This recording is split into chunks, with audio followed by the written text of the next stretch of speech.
इस बीमारी की रोकथाम के लिए शुरू से सचेत रही है। महोदय ने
हो गया।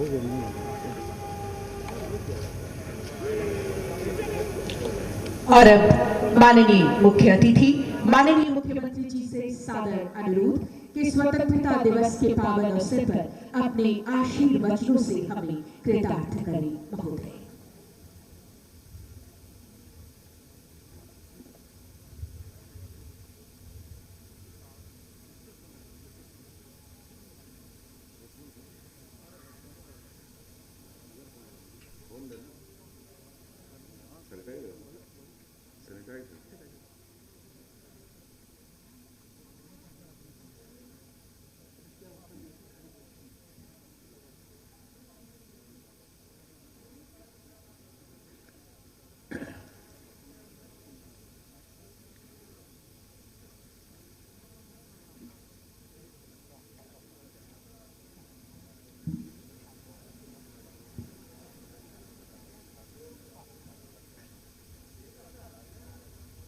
प्यारे झारखंड वासियों, जोहार।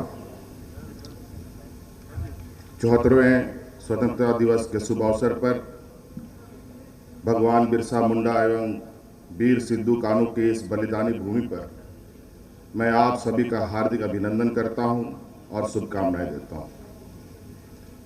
राष्ट्रपिता महात्मा गांधी, पंडित जवाहरलाल नेहरू, डॉक्टर राजेंद्र प्रसाद, सरदार वल्लभ भाई पटेल, नेताजी सुभाष चंद्र बोस, शहीद भगत सिंह जैसे चमत्कारी व्यक्तित्वों के साथ साथ भगवान बिरसा मुंडा, अमर शहीद सिद्धू कानू, नीलांबर पीताम्बर, शेख भिखारी जैसे सपूतों के प्रति मैं श्रद्धा सुमन अर्पित करता हूँ।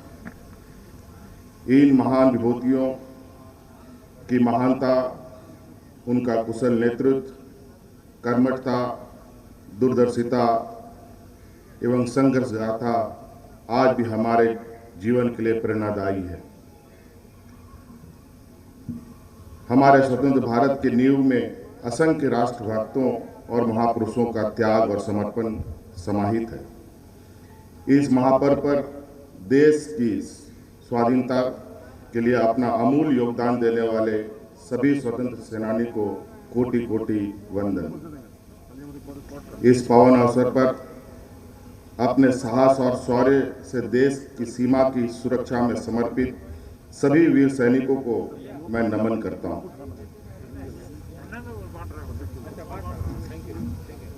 लद्दाख क्षेत्र के गलवान घाटी में देश की सीमाओं की रक्षा करते हुए शहीद हुए झारखंड के वीर गणेश हांसदा और कुणाल ओझा तथा कश्मीर में आतंकवादियों से लोहा लेते शहीद हुए कुलदीप उरांव को सत सत नमन करता हूं। सरकार सभी वीर शहीदों की शहादत को नमन कर उनके परिवार को सम्मान देने का कार्य कर रही है।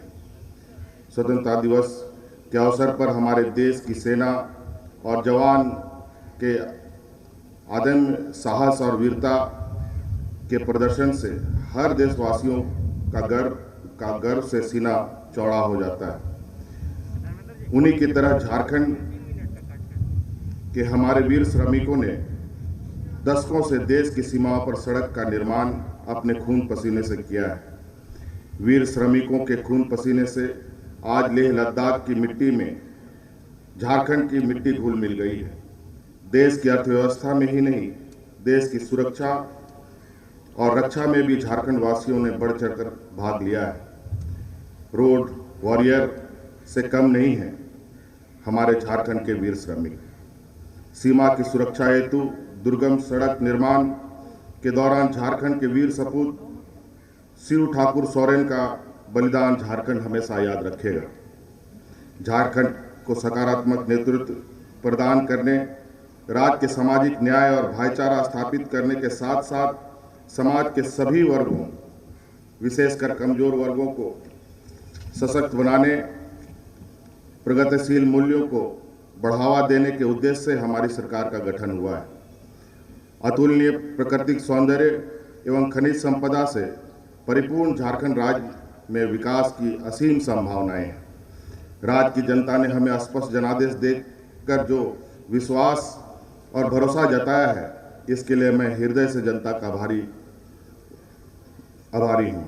मैं वादा करता हूँ कि अपने रचनात्मक सहयोग से, आपके सहयोग से झारखंड को एक सशक्त और विकसित राज्य के रूप में स्थापित करने में कोई कसर नहीं छोड़ूंगा। प्यारे झारखंड वासियों, मैं जब भी राज्य के प्रत्येक चिन्ह को देखता था तो मुझे महसूस होता था कि यह झारखंड की संस्कृति, धरोहर, वन संपदा तथा समृद्धि को प्रतिबिंबित नहीं करता है।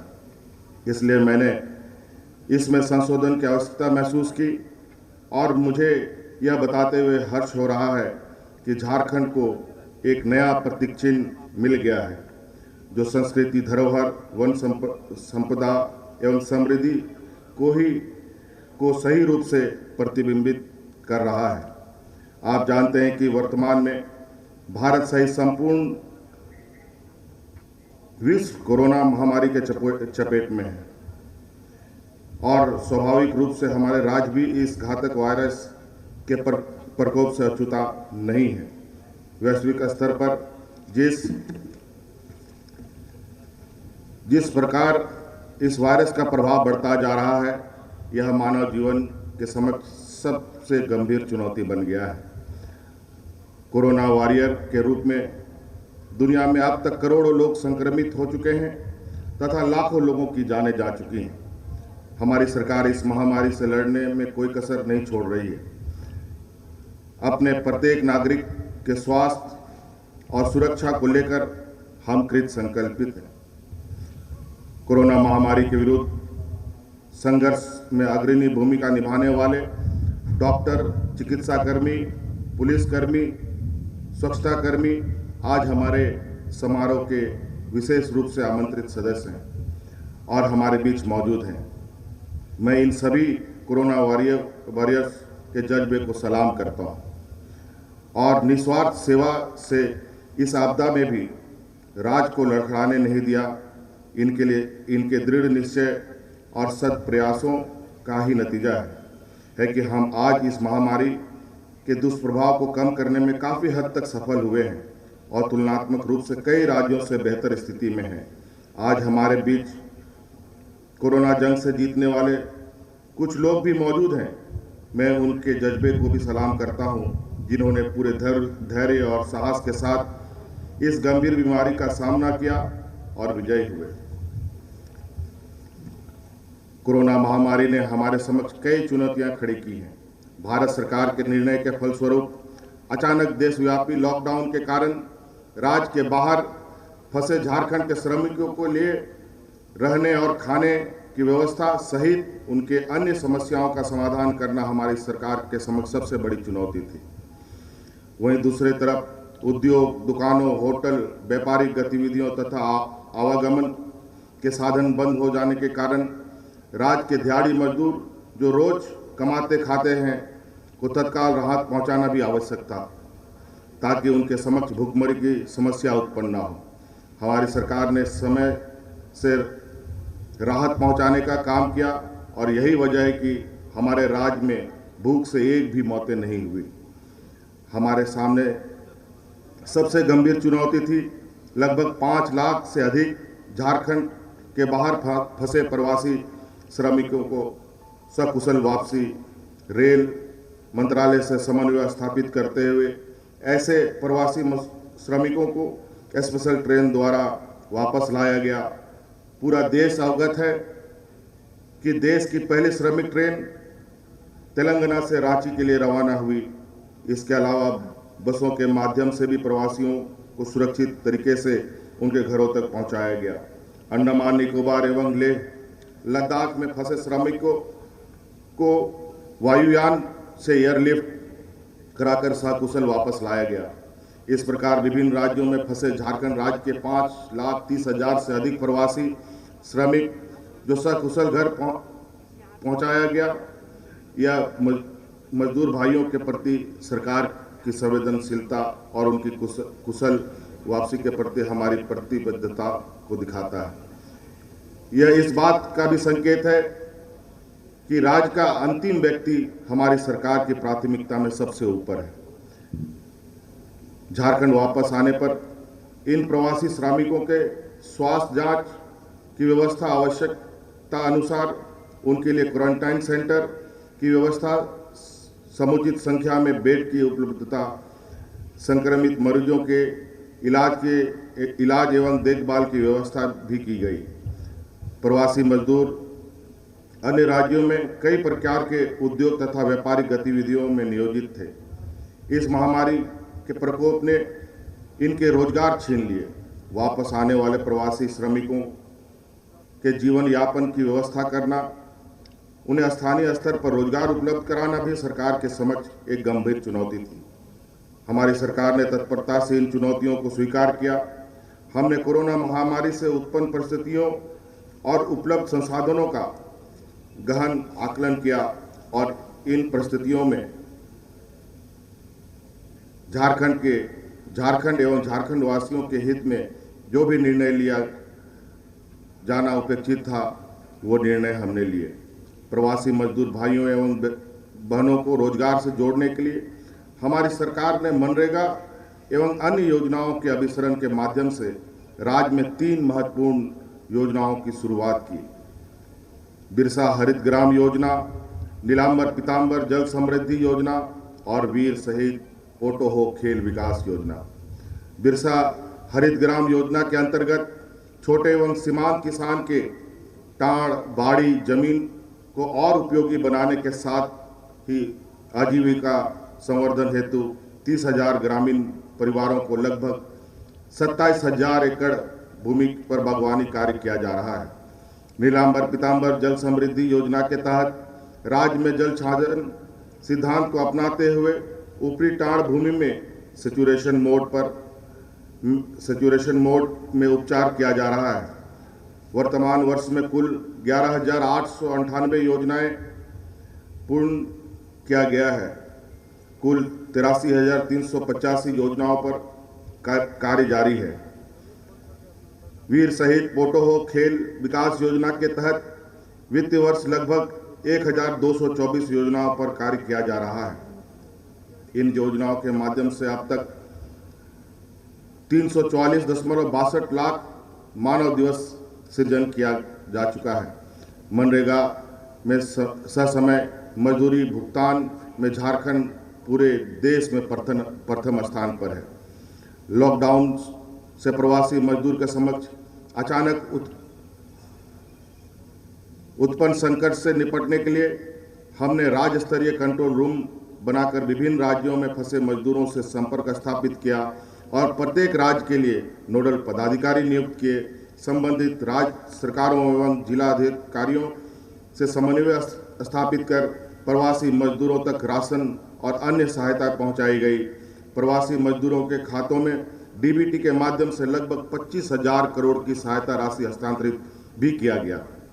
कोरोना महामारी से उत्पन्न विपदा की इस घड़ी में राज्य में निवास करने वाले गरीबों को उस क्षेत्र में विधायक की अनुशंसा पर 1,000 रुपये तथा राज्य के बाहर फंसे श्रमिकों को 2,000 रुपये की राशि हस्तांतरित करने हेतु राज्य सरकार के सभी विधायकों को अधिकतम 25 लाख रुपए व्यय करने का अधिकार मुख्यमंत्री मानव सेवा योजना के अंतर्गत दिया गया।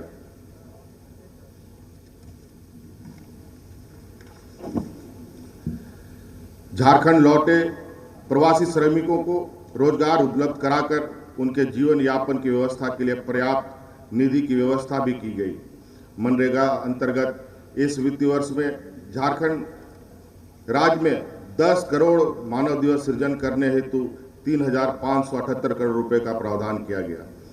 इसके विरुद्ध माह जुलाई तक कुल 784 करोड़ रुपए का व्यय कर 3 करोड़ मानव दिवस सृजित किया जा चुका है।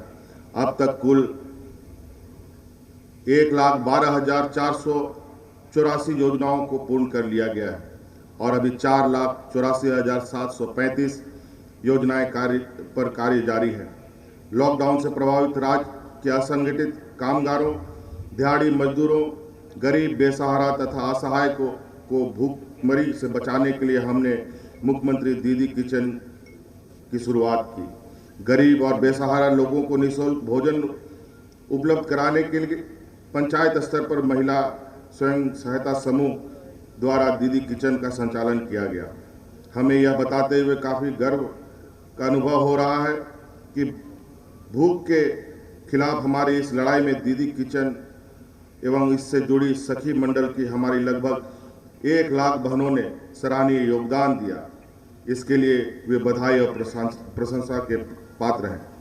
इतना ही नहीं, सखी मंडल की महिलाओं द्वारा दीदी किचन के सफल संचालन के साथ साथ गांव में कोरोना के प्रति जागरूकता पैदा करना, मास्क, सैनिटाइजर का निर्माण, बैंकिंग सेवा तथा किसानों के उत्पादों को बिक्री में भी महत्वपूर्ण भूमिका निभाई जा रही है। मुख्यमंत्री दाल भात योजना के अंतर्गत पूर्व में संचालित 384 दाल भात केंद्र की संख्या बढ़ाकर 1,700 कर दी गई। लॉकडाउन के दौरान झारखंड वापस आने वाले प्रवासी तथा अन्य जरूरतमंद व्यक्तियों को निःशुल्क भोजन मिल सके। लॉकडाउन के कारण संकट में आए परिवारों की मदद के लिए आकस्मिक राहत पैकेट, जिसमें 2 किलोग्राम चूड़ा, 500 ग्राम गुड़ और 500 ग्राम चना सम्मिलित है, के वितरण का निर्णय लिया गया। रांची जिला में लगभग 5,000 पैकेट तथा अन्य जिलों में प्रति जिला 2,000 पैकेट का वितरण किया गया। वैसे परिवार जिनके पास राशन कार्ड उपलब्ध नहीं है परंतु उन्हें राशन कार्ड के लिए उन्होंने आवेदन दिया है, के लिए भी प्रति व्यक्ति 10 किलो खाद्यान्न उपलब्ध कराने का निर्णय लिया गया और अब तक लगभग इससे 13,36,000 परिवारों को लाभान्वित किया जा चुका है। कोरोना से उत्पन्न स्थिति ने पूरे देश के सामने विस्थापन एवं श्रमिकों की समस्या को उजागर कर दिया है। पहली बार मजदूरों की विकराल समस्याओं एवं उनकी संख्या की ओर लोगों का ध्यान गया।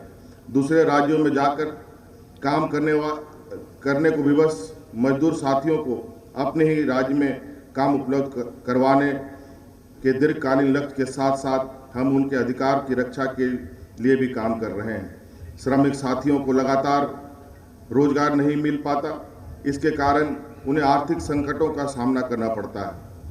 शहीद निर्मल महतो श्रमिक महासंघ नाम की एक नई संस्था का गठन करने का निर्णय लिया गया।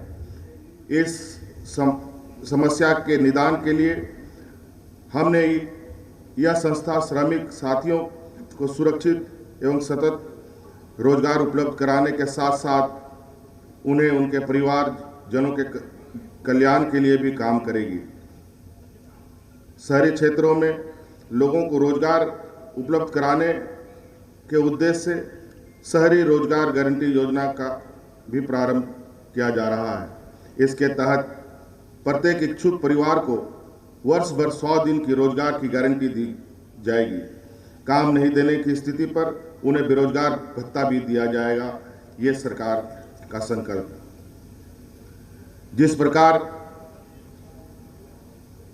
जिस समय राज्य में कोरोना वायरस संक्रमण प्रारंभ हुआ, उस समय राज्य में जांच के लिए एक भी लैब मौजूद नहीं था। सैंपल को जांच हेतु कलकत्ता भेजा जाता था। राज्य में युद्ध स्तर पर कोरोना संक्रमित की जांच हो सके, इसके लिए रांची, धनबाद, जमशेदपुर में कार्यरत मेडिकल कॉलेज तथा इटकी प्रयोगशाला में RT-PCR प्रयोगशाला की शुरुआत की गई। राज्य के 3 नए मेडिकल कॉलेज यथा दुमका, हजारीबाग, पलामू में कोविड-19 की जांच हेतु विशेष प्रयोगशाला स्थापित करने का भी निर्णय लिया गया। पलामू तथा हजारीबाग मेडिकल कॉलेज के अंतर्गत स्थापित प्रयोगशाला कार्यरत हो चुके हैं। एक सप्ताह के अंदर दुमका मेडिकल कॉलेज में भी जांच की प्रक्रिया प्रारंभ हो जाएगी। जिला स्तर पर जांच की सुविधा सुनिश्चित करने हेतु जिला अस्पतालों में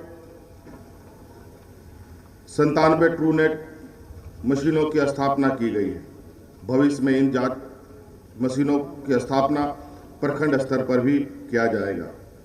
हमारी सरकार द्वारा कोविड-19 संक्रमण से बचाव, रोकथाम एवं इलाज के लिए क्वारंटाइन सेंटर की व्यवस्था, सैंपल संग्रह, स्क्रीनिंग व्यवस्था तथा कोविड अस्पतालों की समुचित व्यवस्था सुनिश्चित की गई है।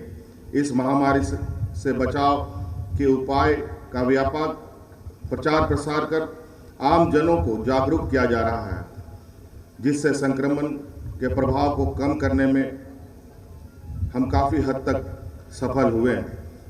कोरोना ने हम सभी के समक्ष भविष्य की व्यवस्था, स्वास्थ्य व्यवस्था एवं उसकी अहमियत के बारे में भी स्थिति स्पष्ट कर दी है। राज्य में सामुदायिक स्वास्थ्य व्यवस्था को दुरुस्त करते हुए बड़ी संख्या में नए संस्थानों की आवश्यकता है।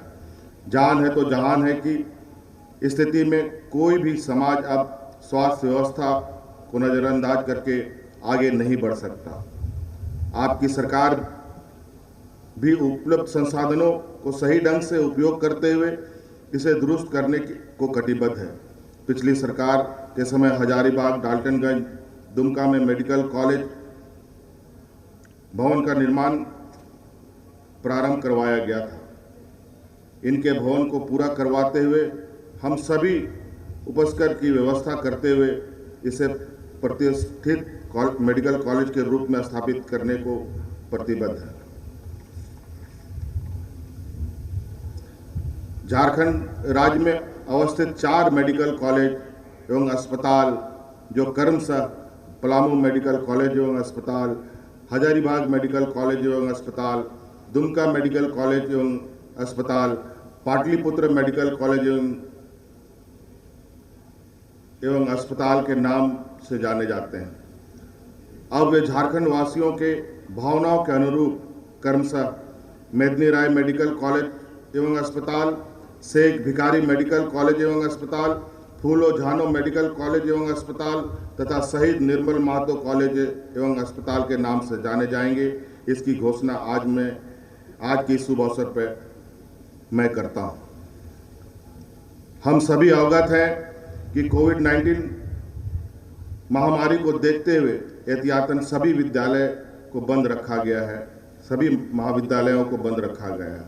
हमारे नौनिहाल अपने घरों में सुरक्षित रहें और महामारी की इस घड़ी में उनका पठन पाठन अवरोध न हो, इसके लिए माह अप्रैल 2020 से ऑनलाइन शिक्षा की व्यवस्था DigiSat कार्यक्रम के अंतर्गत किया जा रहा है।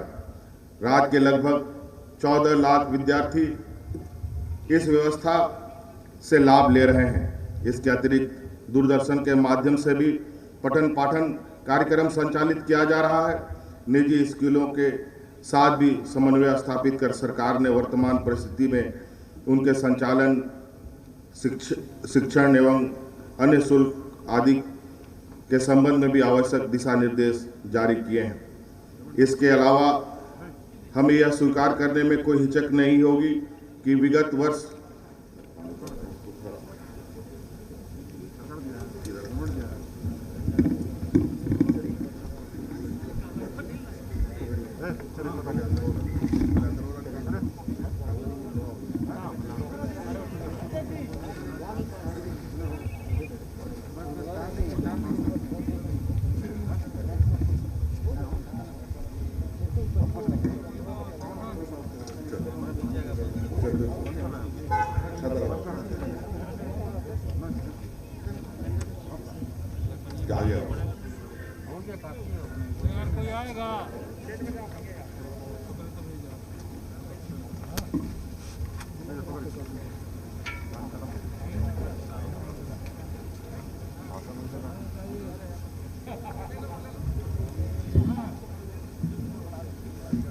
इसके अलावा हमें यह स्वीकार करने में कोई हिचक नहीं है कि विगत कुछ वर्षों में बड़ी संख्या में विद्यालय के भवन बनाए गए हैं, परंतु गुणवत्तापूर्ण शिक्षा उपलब्ध कराने के लिए भी अभी बहुत काम करना बाकी है।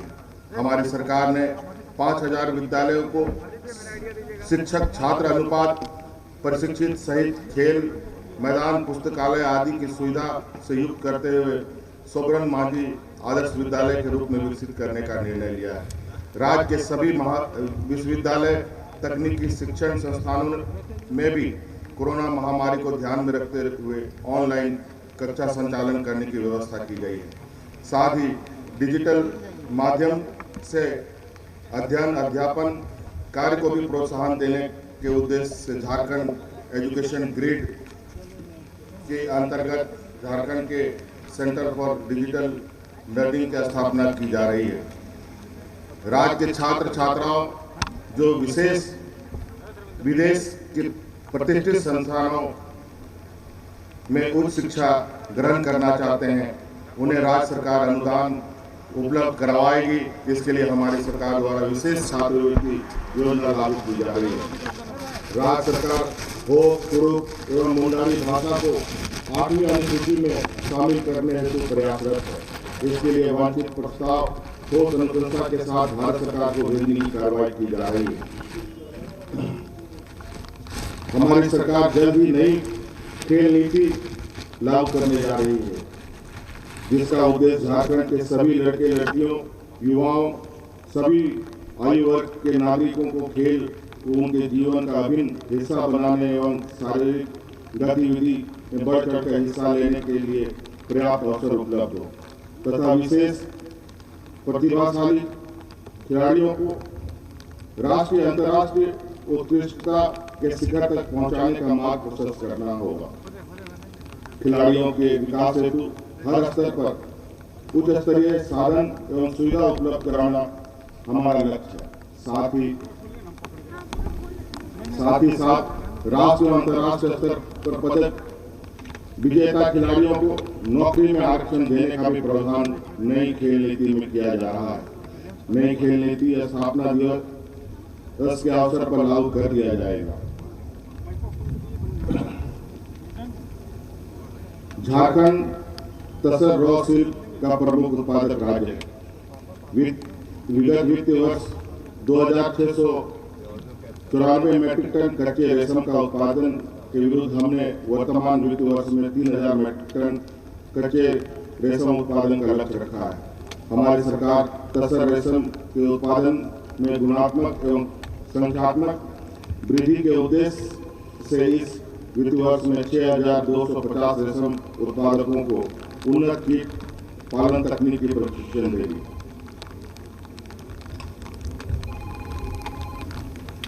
अपने राज्य में पशुपालन की एक बहुत बड़ी परंपरा रही है एवं उनका लाभ भी लोगों को मिलता है। यह कहना गलत नहीं होगा कि झारखंड में गांव में रह रहे लोगों के पास उपलब्ध बकरी मुर्गी सुकर उनके लिए एटीएम कार्ड की तरह है। हमारे राज्य के किसानों को आय का एक सशक्त स्रोत उपलब्ध कराने के उद्देश्य से मुख्यमंत्री पशुधन विकास योजना प्रारंभ करने का निर्णय लिया गया। झारखंड की पहचान जंगलों से रही है। यहाँ के वनों से लाख साल शहद इमली तसर सिल्क महुआ आदि जैसे अनेक उत्पाद बहुतायत में प्राप्त किए जा रहे हैं। उचित संग्रहण एवं बाजार की व्यवस्था के अभाव में आज हमारे ग्रामीण किसानों को इसका सही मूल्य नहीं मिल पा रहा है। इन्हीं समस्याओं के समाधान के लिए हमारी सरकार सिद्धू कानून कृषि एवं वनोत्पाद सहकारी महासंघ का गठन करने का निर्णय लिया है। महासंघ के अंतर्गत पंचायत स्तर पर प्राथमिक सहकारिता समिति का गठन किया जाएगा। इन प्राथमिक समितियों के माध्यम से कृषि उपकरण बैंक का भी संचालन किया जाएगा। उन्नत सड़क का घनत्व राज्य के विकास का मानक होता है। पथों का घनत्व बढ़ाने का सीधा असर उत्पाद, गरीब उन्मूलन की दर, शिक्षा, स्वास्थ्य और अन्य सेवाओं की डिलीवरी पर पड़ता है। राज्य की आर्थिक एवं सामाजिक विकास में पथों का महत्व को ध्यान में रखते हुए हमारी सरकार ने के उन्नयन एवं विकास पर लगातार बल दे रही है। इस वर्ष लगभग 9,900 किलोमीटर एवं 25 पुल निर्माण का कार्य किया जाएगा। किसी भी सरकार अथवा शासकीय व्यवस्था के कार्य प्रणाली का मूल्यांकन इस आधार पर किया जाता है कि वह अपने कार्यों में पारदर्शिता, आम जनता की सेवा तक पहुंचाने की सुगमता और जनता से संवाद स्थापित करने की दिशा में किस ढंग से प्रयास कर रही है। ई गवर्नेंस के माध्यम से हमारी सरकार ने सरकारी कामकाज में पारदर्शिता के साथ साथ सभी आवश्यक जन सामान्य तक तत्काल पहुंचाने का काम कर रही है।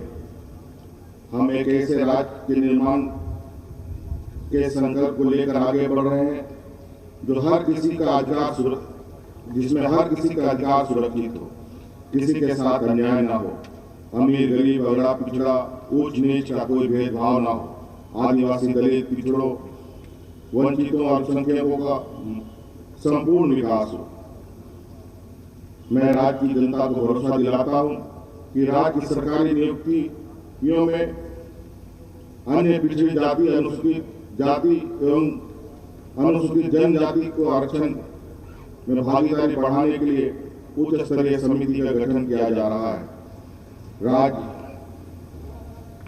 में बड़ी संख्या में ग्रामीण विकास, शिक्षा, स्वास्थ्य, गृह, समाज कल्याण आदि विभागों में अनुबंध कर्मी कार्यरत हैं। हमारी सरकार इन कर्मियों की समस्याओं को सुलझाने के लिए भी कटिबद्ध है। विभिन्न विभागों में आप अनुबंध कर्मियों की समस्याओं को समझते हुए व्यापक निर्णय के लिए हमने उच्च स्तरीय समिति गठन करने का निर्णय भी लिया।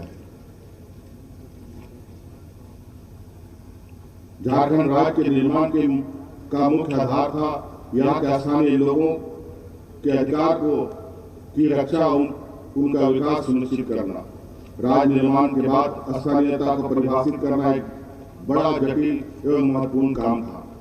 वर्तमान में स्थानीयता की जो परिभाषा दी गई है वह झारखंड के आंदोलनकारियों के शब्दों एवं यहाँ के मूलवासी आदिवासी की मांग के अनुरूप नहीं है।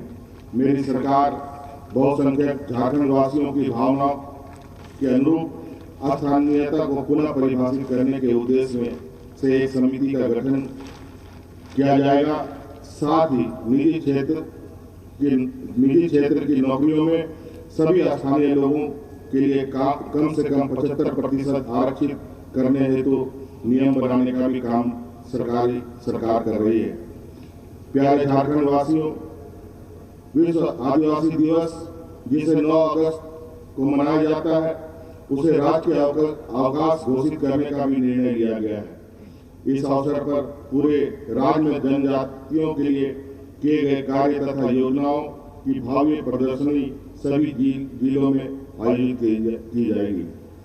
महिलाओं का सम्मान एवं उनकी सुरक्षा हमारी सरकार की प्राथमिकता में शामिल है। सरकार गठन के पश्चात हमने यह स्पष्ट संदेश दिया कि अब राज्य में कमजोर, असहाय या महिलाओं के साथ कोई अत्याचार, अन्याय नहीं होगा। मंत्रिपरिषद की प्रथम बैठक में ही महिलाओं तथा अवयस्कों के विरुद्ध होने वाले यौन उत्पीड़न एवं अन्य अपराधों पर त्वरित निर्णय हेतु 22 फास्ट ट्रैक कोर्ट का भी गठन का निर्णय लिया गया है। हम सब जानते हैं कि झारखंड की माटी संघर्ष और बलिदान से सिंचित है। हमारी संस्कृति और परंपरा हमें हर मुश्किल से लड़ना और जीतना सिखाती है। हमने अंग्रेजों से लड़ाई लड़ी, उनके दमनकारी नीतियों एवं अत्याचारों के खिलाफ उद्यम किया। इतना ही नहीं, आज़ादी के बाद भी झारखंडियों को उनका उचित हक नहीं मिला तो हमने अलग राज्य के निर्माण के लिए आंदोलन किया, परंतु झारखंड की संस्कृति, पहचान एवं झारखंड की अस्मिता को पुनर्स्थापित करने के लिए हमें अभी बहुत कुछ करना है। आज इस पावन अवसर पर सबको संकल्प लेना होगा कि झारखंड को संवारने के लिए हम सब पूरी जिम्मेदारी और निष्ठा से अपनी भूमिका निर्वहन करेंगे। हमें आजादी की सौगात देने वाले महापुरुषों और क्रांतिकारियों की शहादत को व्यर्थ नहीं जाने देंगे तथा उनके सपनों का झारखंड बनाने के लिए तन मन धन से प्रयास करेंगे। प्यारे झारखंड वासियों, कोरोना महामारी से उत्पन्न इस विकट परिस्थिति का सामना हमें पूरी दृढ़ता और साहस के साथ करना है। समस्त झारखंड वासियों से मेरी अपील है कि कोरोना संक्रमण से बचाव एवं रोकथाम हेतु सरकार के निर्देशों का अनुपालन करें, मास्क जरूर पहनें, सोशल डिस्टेंसिंग का पालन करें, स्वच्छता का ख्याल रखें, खुद भी सुरक्षित रहें और दूसरों को भी सुरक्षित रहने में मदद करें। अपने परिवार का विशेषकर बच्चों और वृद्धजनों का ख्याल रखें। मेरी यही कामना है कि सभी झारखंड वासी स्वस्थ और सुरक्षित रहें। अंत में मैं समस्त झारखंड वासियों को पुनः स्वतंत्रता दिवस की हार्दिक बधाई और शुभकामनाएं देता हूं। जय हिंद, जय झारखंड, जोहार। राज्य विकास को संकल्पित आदरणीय माननीय मुख्यमंत्री जी का हम बहुत बहुत आभार व्यक्त करते हैं आपके आशीर्वचनों हेतु।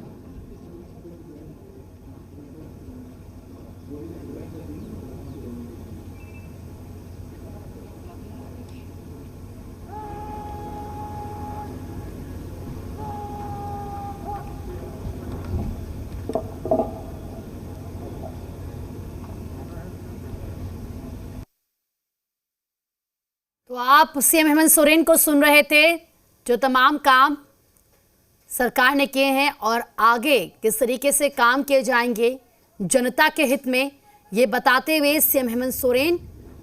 और इसी के साथ कोरोना काल में जिस तरीके से सरकार लगातार खड़ी रही है, प्रवासियों के साथ उन लोगों को कैसे पहले झारखंड पहुंचाया गया। सबसे पहले ट्रेन झारखंड ने ही अपने राज्य के प्रवासियों के लिए चलवाई और उनको पहुंचाया, इसका भी जिक्र किया। और तमाम जो काम किए हैं सरकार ने इस दौरान, खासकर उन लोगों के लिए जो कोरोना काल में सबसे ज़्यादा परेशान हुए, हर एक चीज़ का सीएम हेमंत सोरेन ने जिक्र किया और बताया कि लगातार आगे किस तरीके से सरकार काम करेगी, जनता के हित में कदम उठाए जाएंगे। जनता से ये भी कहा है कि जो वक्त चल रहा है इसमें अपना ध्यान रखिए, स्वस्थ रहिए। और साथ ही साथ अपने संबोधन की शुरुआत में सीएम हेमंत सोरेन ने उन वीर शहीदों का भी जिक्र किया जो गलवान घाटी में दुश्मनों को मुंहतोड़ जवाब देते वक्त शहीद हुए थे। कश्मीर में जो शहीद हुए माननीय मुख्यमंत्री जी से वीरों का भी आज सीएम इस हेमंत सोरेन ने पावन जिक्र अवसर पर करते हुए उन्हें नमन। फर्स्ट इन कमांड के रूप में 217 बैच के भारतीय पुलिस सेवा परीक्षमान अधिकारी श्री विनीत कुमार को उनके